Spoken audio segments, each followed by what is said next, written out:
ধুলোয় ঢাকা, প্রতি মুহূর্তে উঠছে অগণিত ধূলিকণা। খালি চোখে যতটুকু না দেখা যায়, ক্যামেরার চোখে স্পষ্ট হয় আরও বহুগুণ।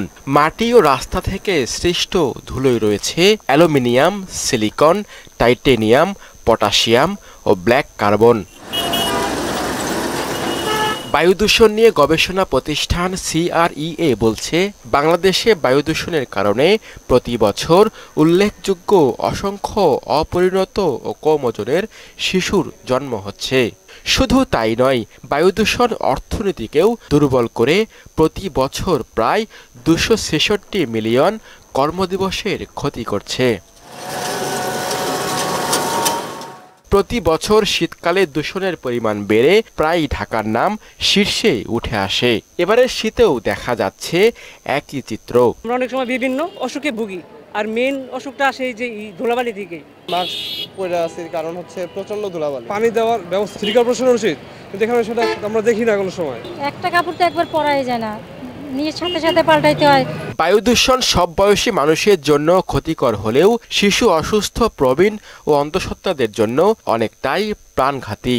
বাতাসের মাধ্যমে কার্বন পার্টিকেল অর্থাৎ বিভিন্ন দূষিত পদার্থগুলো বেশি নিচ্ছে, সালফার ডাইঅক্সাইড, তখন কিন্তু আমাদের সেটাকে ক্ষতি করছে ফুসফুস মেনলি, তারপর হার্ট, তারপরে হলো যে কিডনি, ব্রেন সবটাই ড্যামেজ হয়ে যাচ্ছে। ঢাকা শহরের বায়ু দূষণের মাত্রা বেড়ে গিয়ে এমন পর্যায়ে পৌঁছেছে, তা শুধু মানুষের শরীরেই প্রভাব ফেলছে না, বিপর্যস্ত করে তুলছে মানসিক স্বাস্থ্যকেও। বায়ু দূষণ নিয়ন্ত্রণ করার জন্য যে পদক্ষেপগুলো স্বাভাবিকভাবে আমরা এক্সপেক্ট করে থাকি, সেগুলোর অনুপস্থিতি এর একটি প্রমাণ মিলে যে আমরা কার্যকর কোনো ব্যবস্থা গ্রহণ করতে পারছি না। এয়ার কোয়ালিটি লাইফ ইন্ডেক্স তথ্য বলছে, বায়ু দূষণের কারণে বিশ্বের সবচেয়ে দূষিত দেশগুলোর মানুষের গড় আয়ু 2.7 বছর কমে যাচ্ছে। বাংলাদেশে নাগরিকদের গড় আয়ু কমেছে 4.8 বছর।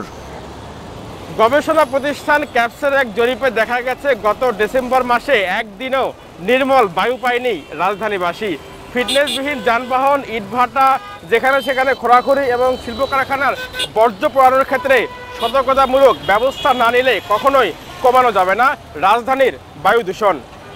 শামীমুজ্জামান চৌধুরী, মোহনা সংবাদ, ঢাকা।